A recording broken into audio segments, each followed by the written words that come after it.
Hey, what's going on, everybody? This is Chris Nalwasky here with Craig Epstein. We're back for another TKR podcast. We're talking Rutgers hoops. Rutgers, men's basketball win over against Iowa last night at Jersey Mike's Arena. Yeah, it was a slobber knocker. 48-46 win.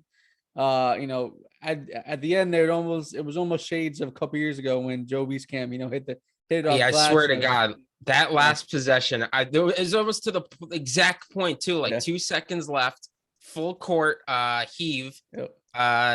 It was scary. It was honestly scary how much I was like thinking of that Joe Wieskamp shot, and I was there for that Joe Wieskamp shot, Okay, so okay. I was having some scary flashbacks there at the end there. Yeah.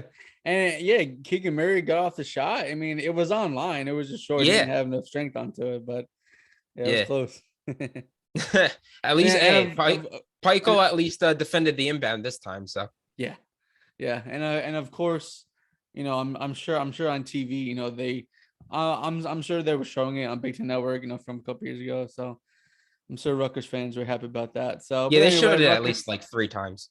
Yeah. Okay. Okay. So. All right, so Rutgers, they got the dub though. Back-to-back wins after beating Maryland last time out. So Craig, just walking through the game, what were some things that stood out about the win for Rutgers? Very just a very sloppy game from both teams, really. I mean, Rutgers was just got the better of it from a foul call at the end there. Great call there by Courtney Green, by the way. I'm just kidding, but hey, that was we can talk. You want to start with that actually, because Sure, that's probably sure. that's probably the biggest talking point is that foul. Like, I know Rutgers fans will take that win, and run with it, but that was a pretty brutal way to end the game. Yeah, I For being was, I honest. was, I was shocked they called a foul there. I mean, you watch the replay, there wasn't anything. It's kind of like you can't let the refs kind of decide the game there at the end. Let the players play. It's not like Harper Jr. got like elbowed or anything like that. So yeah, so Rutgers. I'm sure Rutgers would take it as you said, man. Ron Harper Jr. Hit the two free throws with Yeah, 1.9 credit to seconds him. left. He, So he sank those perfectly. I mean, yeah. once again, Rutgers, I think they're shooting like 69% from the free throw this year. So it's Hmm. better than last year, but they're still not a great free throw shooting team. But even last night, it felt like every time they went to the line, it was just 1 for 2, 1 for 2. Hmm. But Harper, when a credit to Harper going up there and just sinking those, no problem, just ice in his veins, really. Yeah. And then actually Rutgers went 10 of 13 at the foul line last night, which is, somewhat uncharacteristic. I mean, sometimes you'll see Rutgers, shoot a good percentage from the line and then and they win those games. When they don't, they, normally lose. But yeah, credit to Harper, making both of them right there.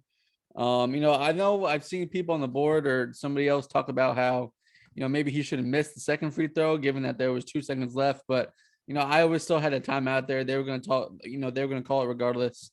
So yeah, I mean, it's a good thing he made the two. I mean, all Iowa didn't really need a three if he only missed or if he missed the one. So Yeah, yeah, like you so said, I think I saw Harper responded actually to somebody on Twitter who asked him that, okay. and he said, "Yeah, exactly. They had a timeout left. They were going to use it, so it really didn't make sense for him to miss the second one. It wouldn't have really made any Mhm. difference, really." Yeah, I So mean, and credit Iowa. Iowa made a heck of a pass to get down there. yeah, Murray went up and got the ball, and had a decent look at it. Rutgers just played good defense. I mean, yeah, they actually uh, picked. I saw they set up a pick on yeah, Cliff for that inbound. I can't think of a time I ever really saw that, to be yeah, honest. that's a good point. Yeah, Cliff. Yeah, that's a good point. Yeah, Cliff was running up and down the sideline or the inbounds, and yeah, he got picked, and yeah, it worked. I've never seen that, so that was good job by Iowa there for sure. Yeah, But yeah, let's talk about Rutgers defense.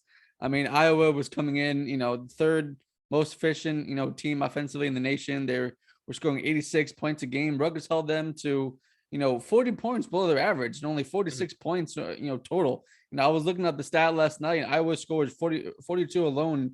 Normally in the first half, so to hold them 46 to the game, like 28% shooting, just a great job by Rutgers defense last night. Yeah. This was probably their best defensive like performance I can remember in a long time. Like, even was it last year? Was it last year or 2 years ago against Michigan State? They held them Mhm. to what, like 37, something crazy. I mean, I mean, the defense, that's Peichel's MO, is the defense. If you're going to play for Rutgers, you got to play defense, or else you're probably not going to get playing time. Sure. So with Rutgers prides itself on its defense. You're also at the same time, I mean, I would say mostly it was Rutgers' great defense, but you also have to, take some luck into it, because Iowa was just brutal, just missing Mhm. easy layups, just completely airballing, numerous shot clock violations, which that's actually a credit to Rutgers on the That's shot good. clock Yeah. violations. Yeah. But that sometimes that's what it takes. Sometimes you need to play great defense, but also have some of lady luck on your side. And lucky for Rutgers' sake, they had a bit of both.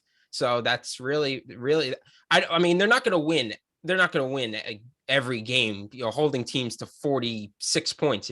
But this is the type of thing that they can really hang their hat on and start to build for the future games, because they might not hold a team to 46, but maybe they'll hold a team to, I don't know, 50, 56 or 60 or something like that. Mhm. And that's really how Rutgers operates. It seems like, under Steve Peichel, is that their defense is what is the motor behind their offense. Once they start playing great defense, then all of a sudden shots start to fall, and that you can see these guys are as pumped up making defensive stops as when they, nail big time 3-pointers. You could see Gio, on what it was, that shot clock violation towards Mhm. the end. You could see Gio and Caleb they were jacked up, and it's like, Yeah. it's cool to see that, that this team isn't just, doesn't just go crazy off of, when they make shots. They really pride themselves on their defensive intensity. Yeah, for sure. Yeah, Rutgers forced a ton of shot clock, of violations, especially in the second half. And like I said, they were getting extremely pumped for it. I mean, if Iowa did miss a share of open looks in the game, but Rutgers played, great team defense. I mean, one play that stood out was when Gio Baker got the block and went the other way for a layup. I mean, that was just phenomenal play. I was shocked that Gio got, he got a block there. I mean, a bunch of guys got blocks in the game. Even Dean Reber came in and did well in limited minutes. I thought a really good X factor, last night was Cliff Omarui. I mean, he was kind of limited by some fouls in the first half, but second half he just played extremely well. Taking a look at his stats now. So yeah, Yeah, I think. he finished with 11 rebounds alone in the second half. I think he had Yeah, like 13 or 14 total in the game. So actually another good point, speaking of rebounds, Iowa only had one offensive rebound in the second half after having I think 8 in the first half, and Rutgers out rebounded them by 11 after a break. So that was another big point. Iowa wasn't able to get the second chance opportunities. I mean, Iowa has a phenomenal offense, and Rutgers just played extremely well in defense last night. And that's Rutgers' identity. Rutgers is gonna want to keep teams, not scoring, scoring low points. I mean, Rutgers isn't gonna outscore anybody 90-85 every game, so that's hmm. not, So I mean, it's mostly only Gio and Ron scoring out there for the most part. So yeah, I mean, big win for Rutgers. They play extremely well. I know we talked about Cliff. I know you and I were texting last night about Dean Reber and the backup bigs. I mean, I know another person of our website here didn't think he had a good day, but I really thought Dean Reber came in and provided excellent minutes, and so did Ralph Gonzalez AG. I know a lot of fans have been asking about AG, but AG played 3 minutes. He had a couple points. I thought he gave good effort. Reber had a nice assist. He had a block. In only 7 minutes, but he played extremely well. So, what were your thoughts about those guys too?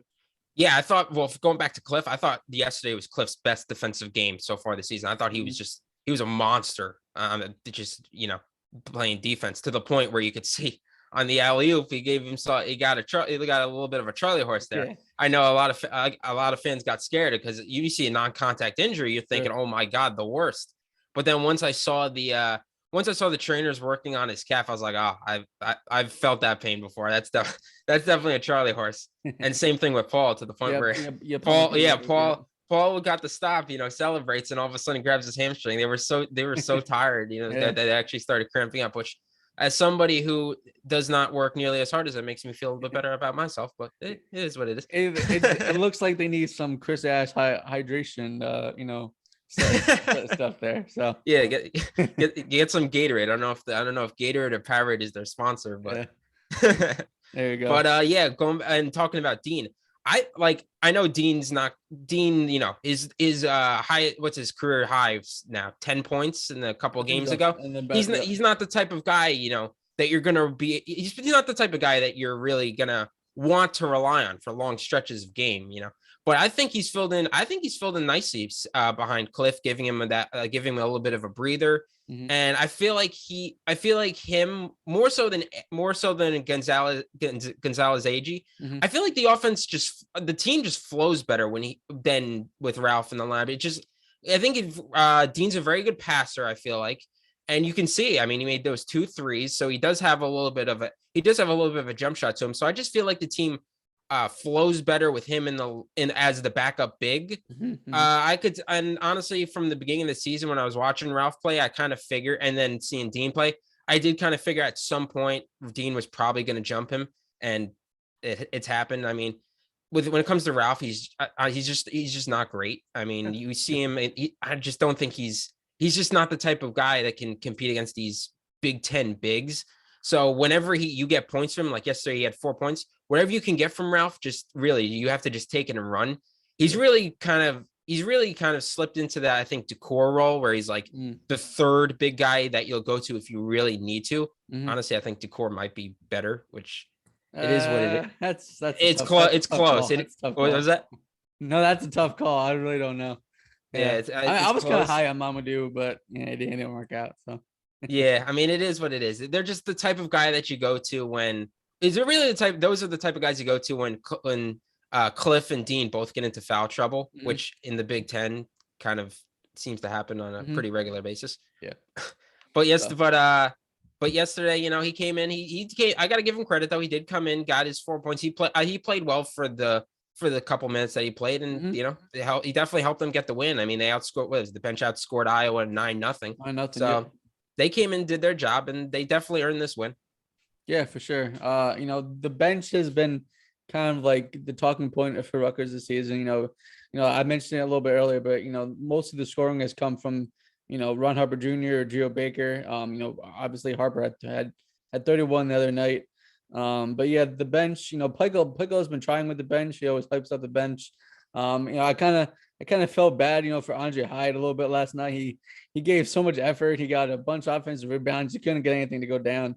But he's a great hustle player. Nice, obviously a great fit for Pico and the style and everything. But yeah, I mean, this defense is gonna be their calling cards. It's gonna be their identity going forward. Obviously they play a lot better, and win a lot more games at home. But they are gonna have to shoot the ball, especially with the schedule coming up, in February. But yeah, next up, is Minnesota on Saturday. Maybe I know Minnesota had their game postponed also last night against Penn State for COVID issues. So it's something to watch there. Maybe Rutgers, maybe they don't make the trip to Minneapolis on Saturday. We'll see. But yeah, Craig, you have anything else about the game last night that we can talk about? Not really, but I thought no, I would say more, not so much about the game, but I'd say now just going forward with Rutgers, Mhm. it's really about just stacking up wins now in January Sure. before you get to February, because their February schedule is rough. Yep. I mean, it feels like almost every team they're playing is like ranked. Hmm. It's crazy. So Rutgers really has to start racking up these wins. That's why I said you take this win yesterday and just run with it. If they play Minnesota, you got to win, because this February schedule coming up is really going to be a true test for Rutgers. I mean, if they come out of February, looking good, then chances are, yeah, they will be dancing in March. But it's definitely going to be a tough test, going forward for Rutgers, because that February schedule, man, it's rough. Yeah, yeah. After Minnesota on Saturday, they play Maryland again at home. Then they have two road games at Nebraska and Northwestern. After that, they get the likes of Michigan State, Wisconsin, Purdue, Michigan again. So obviously those teams are a lot tougher. Right now, Rutgers is 5-2 in the Big Ten play, which is right in the thick of it. But obviously, the teams they're playing aren't the top notch teams in the league right now. So but yeah, like I said, they got to stack up, the next couple wins here. no, in order to better position themselves, going forward. I'm sure February probably won't be kind. Just looking at it on paper. But yeah, I mean, Rutgers, they're playing good defense the past couple games. They gotta, not turn the ball over as much as they have. That was another thing. Rutgers, they turned the ball over against Iowa, but Iowa wasn't able to cash in because Rutgers just got back in transition and everything. But yeah, that's another thing they're gonna have to clean up. They're gonna have to shoot better. But if they defend, the way they defended against Iowa, they could, play with anybody. They can muck the game up. So yeah. So anyway, all right. Thanks everybody for joining us, and we'll see you guys soon.